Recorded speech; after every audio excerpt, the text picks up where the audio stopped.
பஞ்சு போல் பன் தோசை சாஃப்டாக டேஸ்ட்டாக இருக்கும், வெளியில் நல்லா கிறிஸ்பியாக இருக்கும். இது பிரேக்ஃபாஸ்ட் டின்னர் ரெண்டுத்துக்குமே யூஸ் பண்ணிக்கலாம். இதுக்கு தக்காளி சட்னி தேங்காய் சட்னி ரெண்டுமே சூப்பராக இருக்கும்.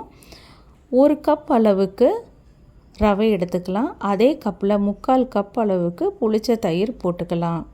ரெண்டுத்தையும் மிக்ஸ் பண்ணி ஒரு 5 மினிட்ஸ் ஊற வச்சுக்கலாம். புளிச்ச தயிர் போடும்போது இன்னுமே ரொம்ப நல்லாயிருக்கும் ரிசல்ட்டு. ரெண்டுத்தையும் ஒரு மிக்ஸி ஜாரில் சேர்த்துட்டு கொஞ்சமாக தண்ணி ஊற்றிக்கலாம்.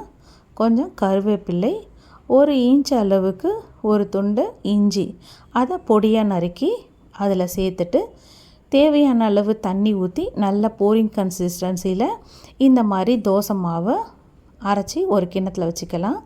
ஒரு கடாயில் 1 டேபிள் ஸ்பூன் அளவுக்கு எண்ணெய் போட்டு கடுகு, சீரகம், கருவேப்பிலை, பொடியாக நறுக்கின ஒரு வெங்காயம் ரொம்ப வதங்கணும்னு அவசியம் கிடையாது.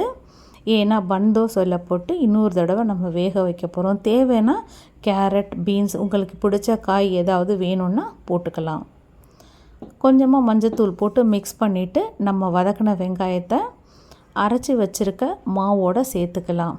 இதை நல்லா மிக்ஸ் பண்ணிவிட்டு ஒரு சிட்டிகை ஆப்ப சோடா மாவு, 1/2 ஸ்பூன் அளவுக்கு உப்பு, தேவையான அளவு உப்பு போட்டு நல்லா மிக்ஸ் பண்ணிக்கலாம்.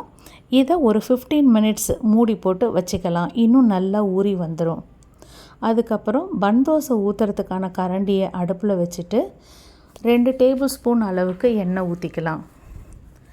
எண்ணெய் ஊற்றி நல்லா காஞ்சதுக்கப்புறம் 2.5 கரண்டி அளவுக்கு மாவு போட்டிருக்கேன்.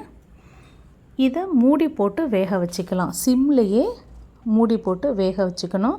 பெரிய தீயில் வச்சோன்னா கரைஞ்சிரும்.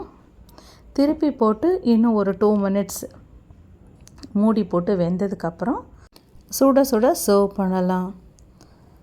தேங்க்யூ ஃபார் வாட்சிங். Please subscribe for more videos. நீங்களும் இந்த பன் தோசை செஞ்சு பாருங்கள். எப்படி இருக்குன்னு கமெண்ட்டில் சொல்லுங்கள்.